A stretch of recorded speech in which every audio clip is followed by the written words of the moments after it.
ఇప్పుడు వచ్చేటటువంటి వారాహి అమ్మవారి యొక్క నవరాత్రులలో దీక్ష చేసేవారు మరియు దీక్ష చేయని వాళ్ళు కూడా ఈ యొక్క వీడియో పూర్తిగా చూడండి. దీక్ష చేసేవారు ప్రతి ఒక్క నియమాలు పాటిస్తారు, అది కామన్. కానీ దీక్ష చేయని వాళ్ళు కూడా ఈ యొక్క నియమాలు పాటించాల్సిందే.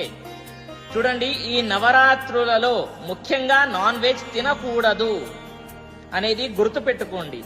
ఇతరుల గురించి చెడుగా మాట్లాడకూడదు, ఇతరుల గురించి ఏది కూడా మాట్లాడకండి, బెటర్. ఓకేనా? చాడీలు చెప్పకండి ముఖ్యంగా. అయితే ప్రతి ఒక్కరు కూడా ఫలితము పొందవచ్చు. సీక్రెట్ గా చెయ్యండి ఇవన్నీ కూడా. ఇప్పుడు నేను చెప్పినవన్నీ కూడా పాటించండి, మీకు కూడా మంచి ఫలితము దొరుకుతుంది అనేది గుర్తుపెట్టుకోండి. దీక్ష చేసే వాళ్ళకి బ్రహ్మాండం మహా అద్భుతం, కానీ మీరు కూడా పొందవచ్చు ఫలితం. నేను చెప్పిన విధంగా పాటించండి.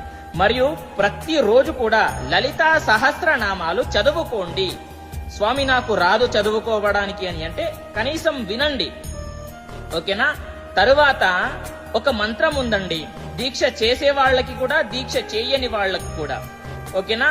ఈ యొక్క మంత్రాన్ని ప్రతిరోజు స్నానం అయ్యాక 108 సార్లు చదువుకోండి.